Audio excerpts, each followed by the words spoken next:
Live from the KWQC Broadcast Center in downtown Davenport with Morgan Otier and Kyle Keel. This is Quad Cities Live. Today on QCL, AI is shaping the future of our work, but statistics show women are being left behind. How one local expert hopes to change that with a first-of-its-kind training series. Plus, bikes, burgers, games, and a ride through history. Details on Ride the Island, a fun and unique way to celebrate Father's Day. And a major milestone for a beloved QC literary tradition. Find out how the David R. Collins Writers Conference is celebrating 20 years with new workshops and events. Plus, meet this week's adoptable four-legged friend. She's a cutie. Yes. Hello, everybody, and welcome to Quad Cities Live on this Monday, June 2nd. Thank you for joining us. I'm Morgan Otier, alongside my co-host, Kyle Keel. Well, if you are looking for free, family-friendly fun this summer, move ahead one space to the Rock Island Public Library, where books are just the beginning. Yeah, that's right. The Level Up Summer Reading Challenge, along with more than 150 free events for all ages, kicks off this week. And here to tell us all about it is Lisa Lockhart from the Rock Island Public Library. Lisa, welcome back. Oh, thanks for having us on. Yeah, so, okay, let's start with the 150 topics. Go. No, I'm just kidding. No. Yeah. She could probably do it. She probably could. She's a wealth of knowledge. She knows everything going on at the library. So we've got the Level Up theme going on at the Rock Island Public Library. So why did you choose that as a theme for the reading challenge this summer? You know, puzzles and games are always popular, and it's a great all-ages activity. And so it's a way to like discover new things and play with different concepts. You know, the concept of play is just always important, and it's so important in learning and the concept of reading as a fun leisure time activity. So yeah, we're having a lot of fun with this particular theme. Yeah, this is for all ages too. So this started June 1st, goes through July 31st. That's right. And so there's a reading challenge for all ages, and that is just as simple as registering either online or picking up a paper log. We have prizes at each level for each level. So a lot of things to do to encourage families to have fun together, both with reading and with, you know, events. Yes, I was going to say, with that said, a lot of families in the summer, they plan staycations, right? Because in the winter, oftentimes, if you're in the Midwest, that's when you kind of like to leave town. So we want to do something fun this summer, and you all are providing a lot of cool events at the library coming up, starting, honestly, coming up, what, next week, June 12th? June 12th is our Serpent Show with Shadowland Serpents of Rock Island. Yeah. Trigger alert there. A little bit. You know, snakes may not be everybody's cup of tea, but you can learn a lot from this show. You know, and they're an often misunderstood creature. So we have two shows, one at our downtown library and one at our Southwest branch, and they're both completely free. And how many events these days can you go to that are completely free? That's true. That's very true. So yeah, the snakes. I would admire them from afar, like Davenport. Like Davenport, yes. Instead of Rock Island. We'll see the coverage, you know, on the news or something like that. So, you know, you've got that show going on next week, and then we've also got a PowerPoint party coming up as well. More my speed, I think. Yeah, you know. I'll do the PowerPoint. Who knew when we were doing PowerPoints for office that they could be fun? Right, but they exactly. can be. They are. You've made them fun. Yeah, so James from our Youth Services Department is going to have a PowerPoint party for all ages. You create a 5-minute PowerPoint on the sillier the topic, the better. Oh, fun. And so that's a party on June 18th, and everybody is welcome to come. And, you know, even if it's like 5 reasons I should own a dog or 5 reasons I should own a cat, whatever it is. Start with the basics. You bet, yeah. Oh, I bet there will be a lot of kids that are doing that. Yes, definitely. 5 reasons why I shouldn't have to take out the garbage. There you go. Yeah, no chores. Like that. Yeah. I should be paid more for chores, whatever. There you go. Whatever you want it to be. What have we done? Yeah. So that's a good time. And then the Dragon Training Academy. Yeah, that is really fun. We'll have this, he's an inventor and time traveler. And he is going to be coming to recruit kids to kind of tame dragons. Apparently, there is an oversupply of dragons in the medieval times. Perfect. So you'd be learning how to defend against and tame dragons using science and a mixture of puppets, and the kids and families will be able to kind of do a meet and greet with the animatronic dragon puppet afterwards. Some imagination. Yeah, And the dragons are in right now. Yeah, so. And they're kind of a sub-theme of this program with, you know, the whole Dungeons and Dragons, and so there's a lot of dragon imagery in this program. And I didn't bring a picture, but there's a giant dragon in our children's room. Oh. Yeah. I bet you that'll grab the attention, that's for sure. Yeah. Yeah, so every week you have weekly activities at the Midtown branch, the Watts Midtown branch, and I mean, these, you just gotta wide range of different fun activities that these kids K through 5 can, or K through 6, right? K through 6. Yeah, so they're going to be making stickers, I think, next week. Oh, that's fun. Then we'll have 3D pens. We'll be having giant yard games from our collection, and kids can just go wild playing all the giant yard games, and playing with digital photography, which, you know, so it's like, okay, we were collecting old cameras amongst the staff, and so the kids will get to play with those and experiment. That's cool. Yeah. And yeah, there's something every week for kids to do. That's funny. I got Darby, my daughter, a disposable camera for her last day of school, so she could take pictures and we could make like a little album. Oh, that's cool. And like teaching her how to use like a manual disposable camera you gotta do the was actually really funny. Really funny for me. You know, all that old tech is trendy now. It is. Yes, it's cool to be retro. Yeah. Okay, and let's talk about the mobile library, because we're going to be seeing that around town as well throughout the summer. Yeah, every Tuesday it'll be in Longview Park, and our children's department will be having activities and fun outside the mobile library, so you can show up, check out some books, return some books, play. It's a great time, weather permitting, of course. Yes, weather permitting. But yeah, we're looking forward to being out and about a lot this summer, and they'll be at other places. They'll be at the Bio Blitz, which you may have heard a little bit about. And so yeah, look for us kind of popping up around town. Yeah, those are always fun. Those are always fun. So we've kind of covered the younger kids. Now we talk about teens and adults, because there's plenty to do for them as well. Yeah, the teens will be having weekly STEAM activities with an outfit called STEAM on Wheels. Yes, love and the ones that are at our downtown library, they'll actually walk down to the STEAM on Wheels office and be able to kind of play directly with all sorts of sciencey stuff, laser cutters and 3D stuff I'll never know how to do. You know, circuits, we don't know, but it's a lot of things every week, and those are a registration event. Teens also have an Art with the Figgy event that'll be going on, and so they can sign up for that.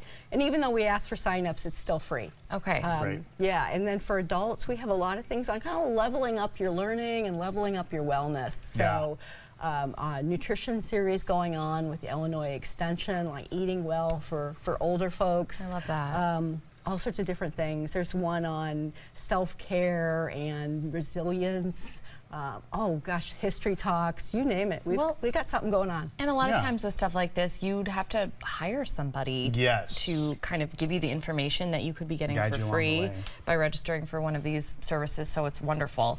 And so we spoke about kids, teens, and adults. Again, we want to reiterate the reading program this summer is also open to all ages. Now, you told us how we can get started. You can pick up either a paper log or there's Beanstack, right? That's the online component. That's the online component. So once we do that, how does it work? Because it's also, I mean, it's level up, right? So it's a little bit of a challenge. Yeah, so you get a prize when you register, you get a prize when you reach halfway, and a prize at the finishing point. But even though we call it finishing, you can keep reading to level up to new minute levels. Okay. And so it's like 60 minutes, 240 minutes, 300 minutes. I see. And they're all cumulative, so they all kind of advance over time.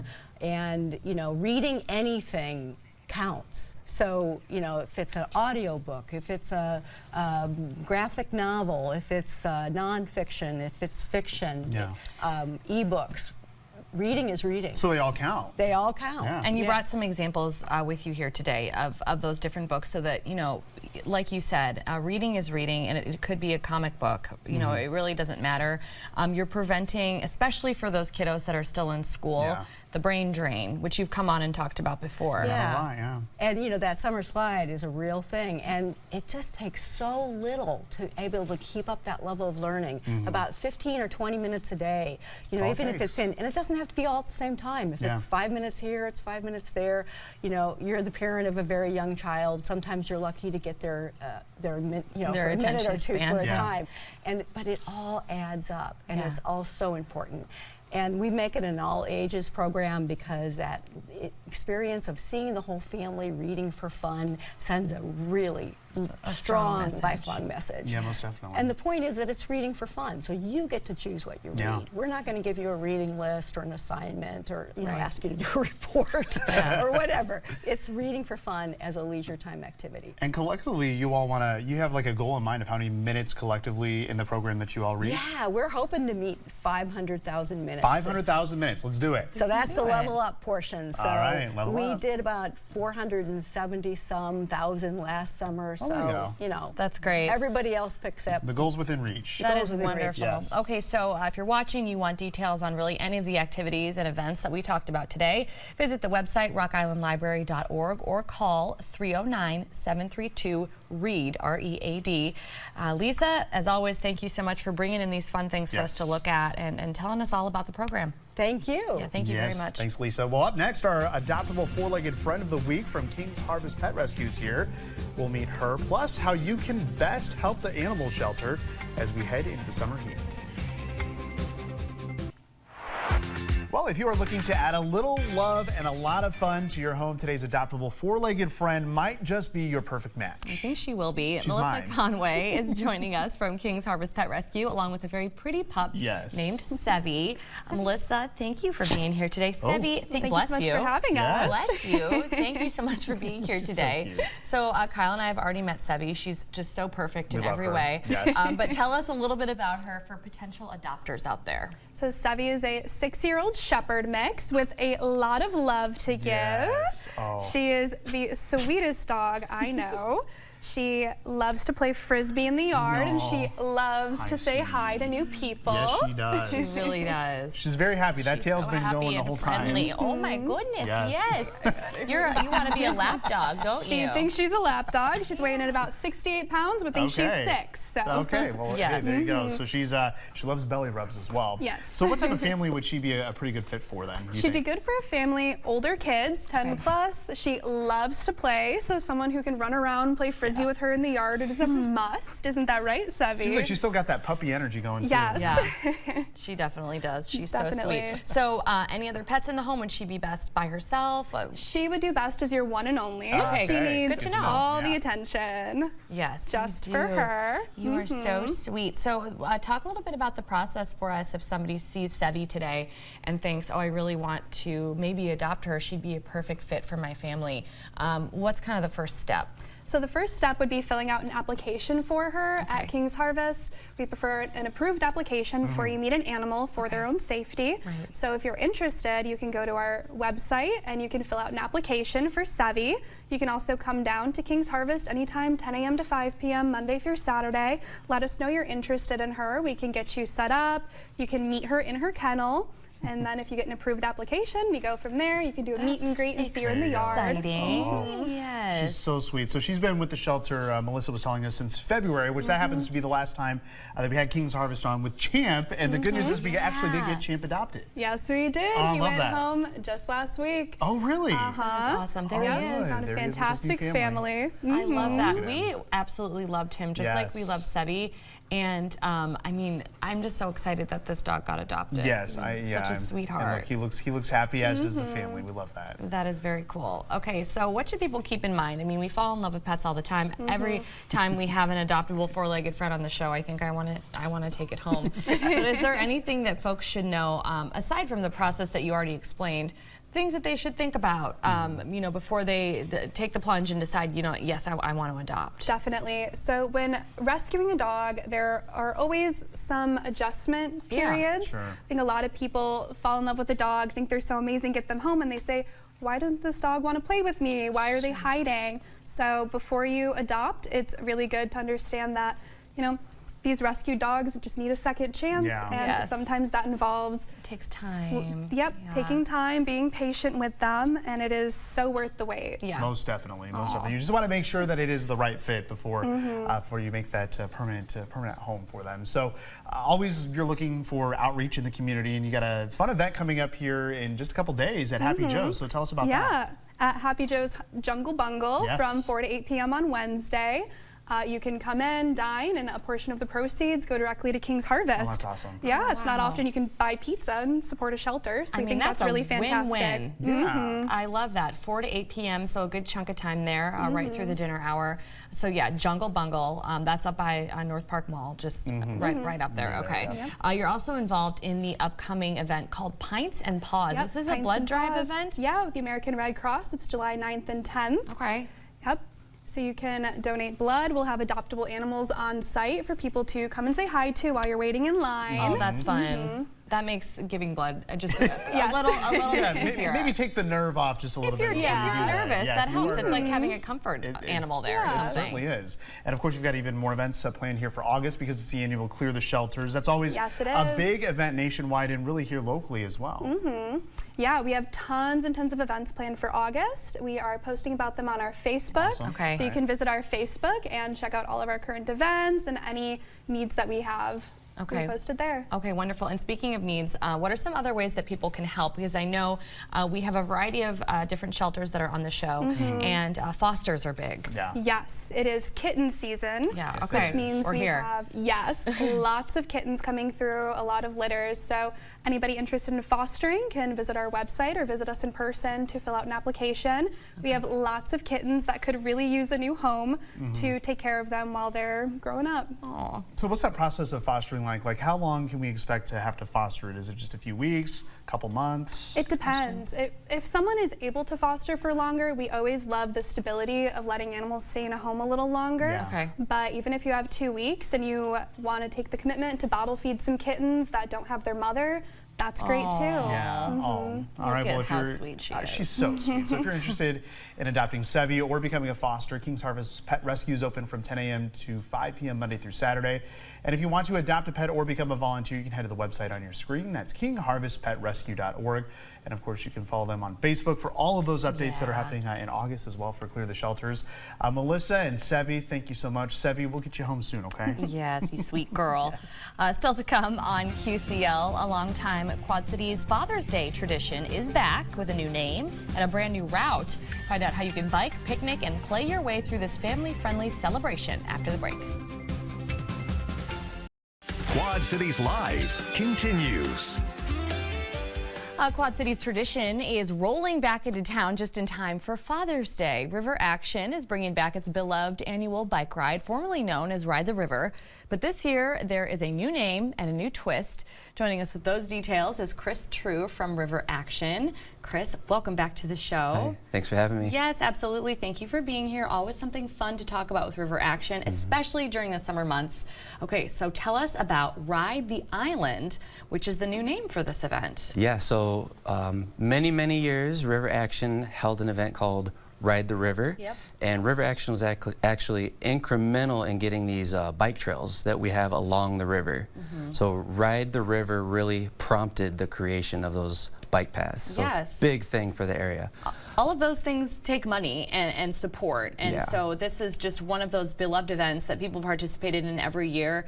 That is the reason why we have so many of the trails that we get to use all the time. So that's the history. Bringing it back this year with a new twist. It's going to be on the Arsenal Island, completely on the Arsenal, and a lot of stuff will be open for people to tour that is not always open, so that's another nice feature. That is very cool. A lot of people don't take the opportunity to visit Arsenal Island and really see all it has to offer, all of the history, because it's not necessarily as easy. This really makes it easy, and it's a beautiful way to see it as well on two wheels with your friends or your family. So let's talk a little bit about what we're seeing here, which is the map. What can you tell us about the route, roughly how long it is? So it's about a 10-mile route. You can do all 10 miles of the suggested route, or you can do more or less. The whole island will be pretty much open for us. It's mostly paved, and there's a small segment of mixed terrain, so a little bit of gravel, a little bit of dirt, a little bit of grass, but most of it is nice, smooth pavement that a road bike will work, a bike with training wheels will work on 99% of it. Okay, that's great to know. So does it matter, can you use e-bikes? I know that's going to be a question that people have. So use e-bikes, but obviously use caution because they can go a little faster than some other bikes. I just tried my first e-bike recently and it was a lot of fun. It was really fun. Yeah, it's a slippery slope. It is. Okay, so you can ride up to 10 miles if you want to. So there's a history hunt involved as well. So this kind of ups the ante a little bit, makes it a little bit more fun. Kind of like a scavenger hunt, I would assume? It is. We want to encourage people to go to the stops, learn a little bit about the history, check out something new, And in exchange, you're going to get a little sticker on your license plate, something for the kids to take home. Yeah. And, you know, we want it to be a little bit educational as well as fun. Yeah, it's wonderful because educational, you're celebrating, what, 250 years? 150. What was it? Maybe 250? 250. Was it? Yeah. Yes, 250. Oh, there it is on the top left of the screen. screen. There you go, 250. So 250 years with the United States Army, so it's another really cool reason to be on Arsenal Island. Okay, so there's a lot of really fun things also happening at base camp, which is what you guys are calling kind of the park area, the field area. So when we're not riding our bicycles around, we're participating in all kinds of other fun stuff. We're hanging out, and this event is supposed to be fun and relaxing and easy for families. Yeah. It's open house style. Okay. You don't have to come at exactly 8 o'clock. Okay. So you can come at 9 or 10 or whatever works, and you can tour the island however you want. You can have lunch whenever you want. It's meant to be easy, laid back, and enjoyable for families. I love this idea. It's going to be great for Father's Day, on Father's Day. It's kind of like that cookout style where there's going to be activities for you to do and different games. So let's talk about any requirements to participate on that day if you are riding your bike. Anything that people should know before they go? Yeah, helmet, of course. Okay, always wear your helmet. Yeah, and you don't need a special security ID for the Arsenal for this event. Adults, bring your driver's license though, or state issued ID just in case. Okay. But kids do not need any ID. You don't need anything special for security clearance for this event. So wear your helmets, bring your ID, your driver's license, whatever, mom, dad, grandma, grandpa, and I also read no earbuds. Yeah. So we're not trying to do a solo ride. We're having fun and we're making friends, and we're gonna do that. Okay. And there'll be music too, so you want to listen to the music. And you'll want to listen to the music. And and finally, for anybody that needs a little help on the route, you guys are going to actually even have some experts there that can help if you have a problem with your bike or maybe a little one with the training wheels or something. People are going to be doing tune-ups along the route. We'll have a couple bike shops there to help you get started in the morning, or if someone gets a flat, hopefully we can get you rolling again. Yeah, that's wonderful. Well, this is going to be a great time, and I'm just hoping and assuming maybe a new tradition for families. Oh, yeah. For the next 40 years. For the next 40 years. I love that. Ride the Island is set for Sunday, June 15th, Father's Day, from 8 a.m. to 3:30 p.m. Come anytime you want, as you heard Chris say. $15 for adults, $5 for kids, $35 for a family of 3 to 8 people. So if you want to go as a group, this is a good option for you. To register, visit riveraction.org/RTI for Ride the Island. Chris, thank you so much for being here today, and just another really fun event that you guys are promoting. We have a lot going on. Yes, you absolutely do.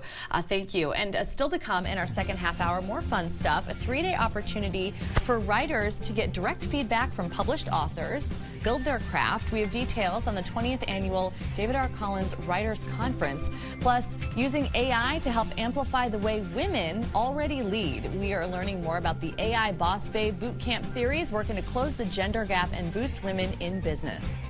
And we have that hazy sunshine along with the warmth, as some hometowns are getting close to that 90-degree mark this afternoon, but all eyes on the potential for a few stronger storms here as we head into tomorrow. We do have a first alert day from 4 to 10 p.m. Tuesday.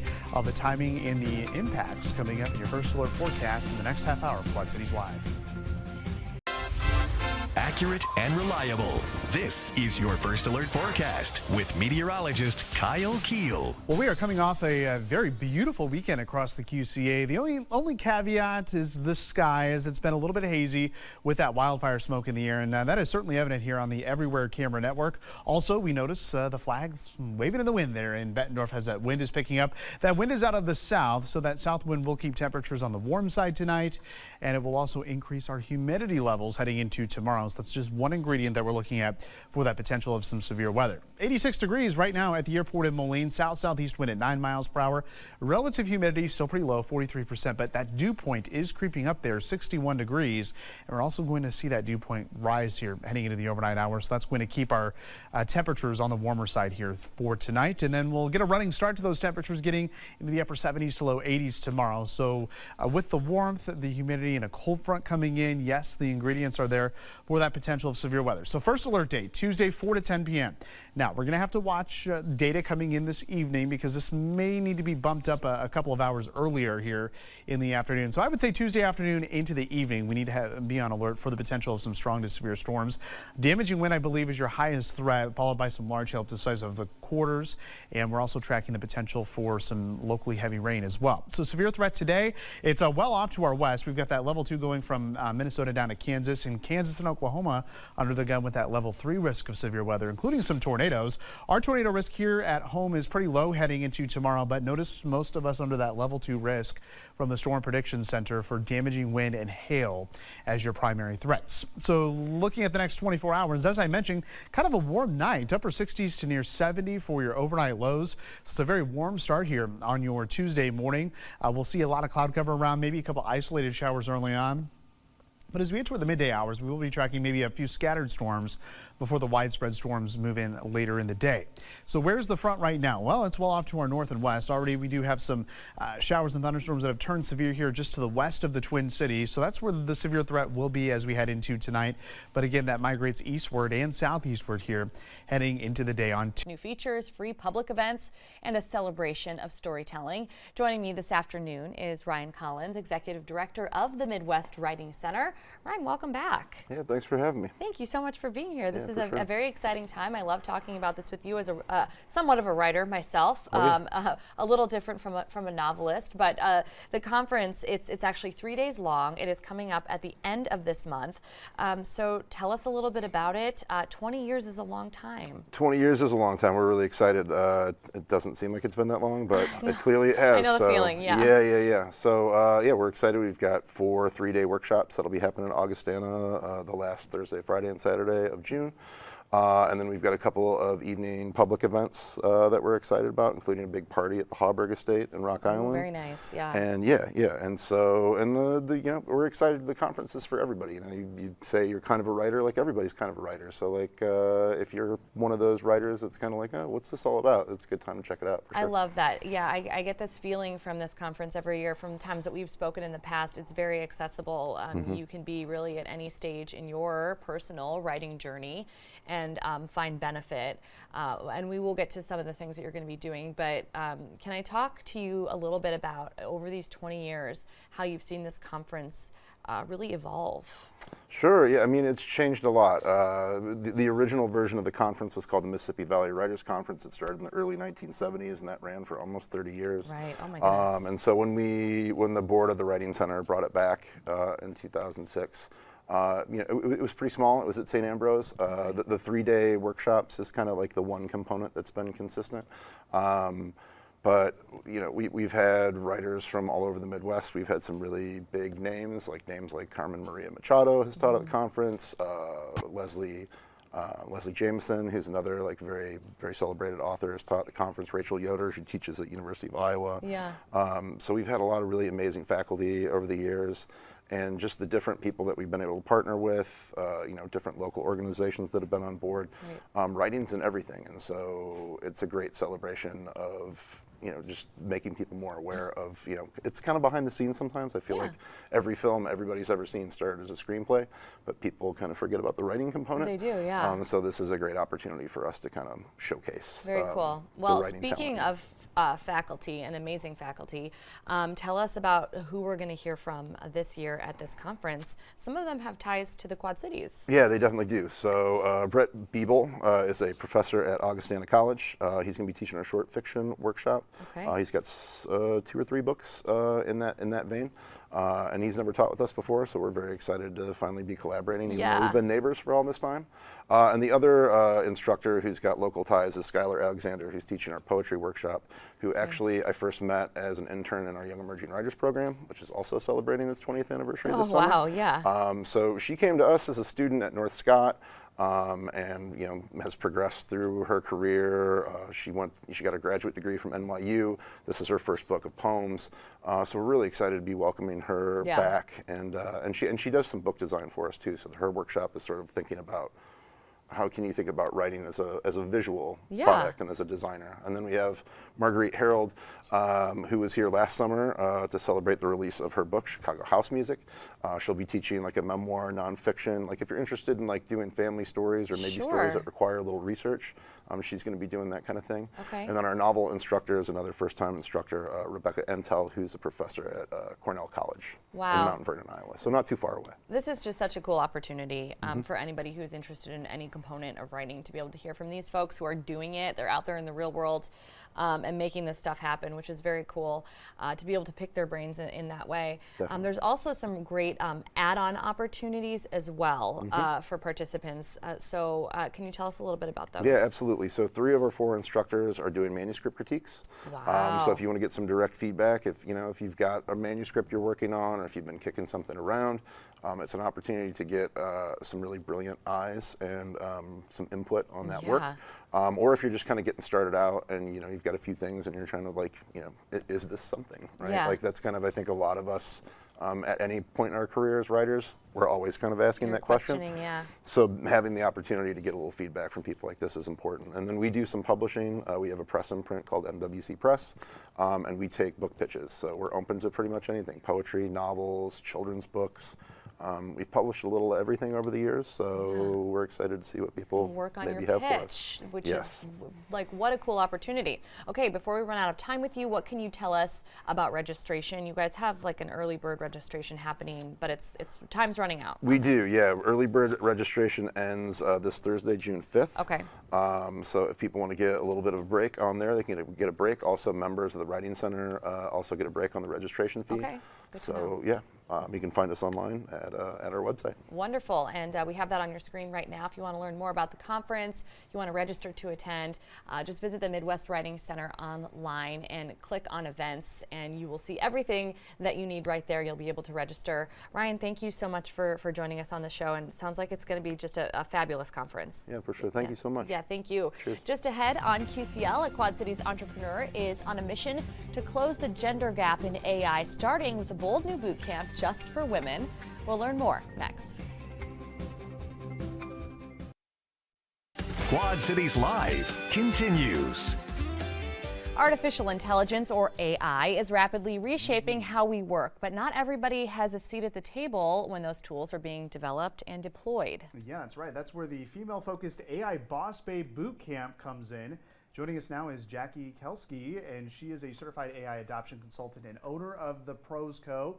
Jackie Kelsky, thank you so much for joining us. I was wondering. Yes, thank you. Thank you for having me. Before the segment, and I realized, like, as I was talking, I mispronounced it. So, Jackie, we really appreciate it. Yes, we appreciate thank you being here because you've got an interesting boot camp that's going to be coming up. So we're going to get to that in just a moment. But I think your job is very interesting because it involves AI. So first, tell us how you got your company started. Yeah, great question. So I started a simple marketing agency about 2 years ago. That's all I thought I was doing, and I figured out really quickly that being an entrepreneur is hard. Yeah. And so just by luck of the timing, it was when generative AI was coming out, and I started diving in and quickly became an early adopter of it. So people started hiring me to train them. And I was really just teaching myself in my own living room, and I thought I better get certified in this. And so as I went down this path, I realized I'm the only woman in the room. Wow. And all of the classes I'm taking are from men. And so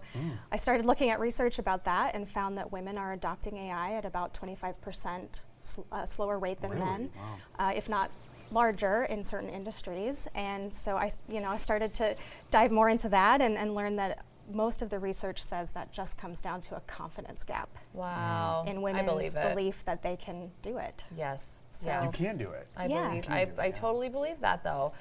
So why are you so passionate, or why do you specifically want to focus this series on women? I mean, where does that come from, wanting to just to make that very specific? Yeah, I think for me, when I started a business, I didn't have a lot of female entrepreneur role models in my life, and so I kind of had to build a new network. I also just have a psychology degree, so I really kind of nerd out on just mindset, and I'm having to teach myself that now in this season of life. And so, you know, community is the best place for us to learn. And so my whole mission is to help people understand that AI is not here to take our jobs. It's really here to help take away the parts of our job that keep us from being human and keep us from being our best selves. And so I want women to feel empowered to use it in their lives and their work so that they can do what they do best. Well, and also, I mean, this isn't just a benefit for women, for us as individuals. This is very beneficial just for our community, for the local economy in general. Yeah, it is. I mean, we already know there are gender gaps in the workplace. So if we see a skills gap widening, we're just going to see women having fewer and fewer seats at the table, whether that's missing out on job opportunities or you know, even just input into AI technology as it develops. I mean, they're going to miss out on strategic decisions that drive the future of work, and to me, that's a big issue. And not to mention, if women aren't using this, there's a prediction that U.S. productivity is going to go up 20% in the next few years by Vanguard.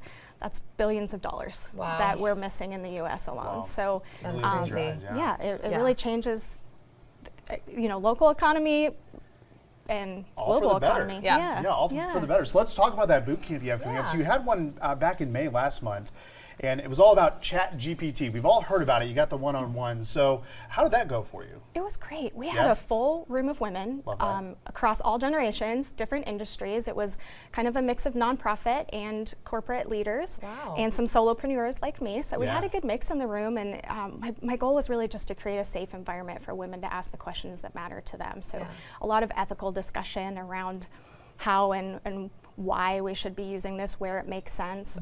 You know, I heard your segment earlier on writing. We talked about even just how do you write a story for your kids for bedtime. I mean, simple things like how do we simplify motherhood as well as workload. And so we dove into ChatGPT. That was meant to be the introductory course that lined everything up for this course in June on the 18th. Okay, and so tell us about this course that's coming up, AI in Action. Do we need to have been to the ChatGPT 101, or will we get a little briefing? How will it go? So that was the intention, but I've had so many people reach out bummed that they missed it. So if you sign up for the June 18th course, which is really building our own AI assistant, so we're going to build custom GPTs. You can sign up for a virtual introductory course, which will just be a repeat of the May class, so you won't miss anything, and you can be set up just like everybody else for the intermediate course. And you're really setting women up to not only learn but have fun at the same time. So what do you want them to walk away when they attend these boot camps? Oh, I love that question. I think, no offense to the guys, no, women outperform men on 11 of 12 emotional intelligence traits. And what most people don't understand is that actual human communication skills are really what you need to be successful with AI. So when we talk about critical thinking, collaboration, empathy, ethical consideration, women are inherently really good at those skills. And so I just want women to walk away feeling like they have what it takes and that this isn't as scary or as intimidating as it may feel. Oh my goodness, I just love this. Everything about it. I love it. That's great. Well, if you are listening, you want to learn more about the bootcamp series and get yourself registered, visit theprosco.com. You have it right there on the screen. And you're going to find that link to sign up. It's in the top right-hand corner right there in yellow. Very easy to do. And we see Jackie there on the home page. We really appreciate you coming. Yes, thanks so much, Jackie. Thank you for giving us a platform. I really appreciate it. Absolutely. Of course. Thank Keep you. up the great work. You're doing great work out there for our community. Well, up next, we will have our wins of the weekend. It was a great one with a lot of time spent outdoors. We'll talk about it next. Oh, yeah. By a team of multimedia marketing professionals to guide you every step of the way. You're watching Quad Cities Live. It is time now for our fun little segment that we do every Monday called Wins of the Weekend, when we talk about just anything good that happened over the weekend. So I wasn't actually able to be here with you all on Friday because it was Darby's last day of school, and I've kind of, you know, she just graduated from first grade. She'll be a second grader in the fall, and so we kind of have this little tradition where they only have a few hours of school anyways, and then we pick her up. They do all kinds of fun stuff. So she does her little chalkboard every year where we ask her little different questions. So her likes Cheetos, dance, and gymnastics. Cheetos, ooh, Cheetos. I feel you, Darby. Yeah, she's a big fan of Cheetos. So we took the little last day of school pictures so that we can compare. And one thing really cool that our school does is like Fleet Feet, they do this Smiley Mile named after a former teacher that's cool. at her school. Yeah. And the kids like all race in different heats. So like the little kids do a half mile and the bigger kids do a mile. And then they have a big party after school ends at a neighbor's house. So there they are. They're doing Hello Quad Cities. Oh, they are? Yeah. I don't know if it aired yet, but that is also a new tradition. Like every year they're like, Morgan, can we do Hello Quad Cities? So we did that. Oh, of course. It was a great day. Oh, that looks like a lot of fun. Yeah. I cannot believe she's being in 2nd grade. I can't either. I really can't talk about it. It's like, I'm sure. She's growing up way too fast. Oh, yeah. I'm feeling that with my children as well. So yesterday we took advantage of the very nice weather and met at a friend's house. They got the little splash pad, so I, covered up the kids' faces, for their privacy's sake. But they had a lot of fun yesterday. We spent probably 2 or 3 hours out there. Adults had fun as well. Sabrina slept on my shoulder, my little 6-month-old. The heat wore her out, so we covered her up, and I was a little pillow. That looks fun. I need to get that thing for my yard. Yeah, so like they were putting pad? it was a splash pad. They were putting like soap down the slide, so they were making extra speed. So that was a trick that Carson learned yesterday for our slide. That is fun. Yeah, we had a lot of fun. We're a lot of good weekends ahead. I think. Most definitely. Wonderful. Happy summer, everyone. Yes, absolutely. All right. Well, thank you so much for watching QCL. Your local news at 4 is up next. See you tomorrow.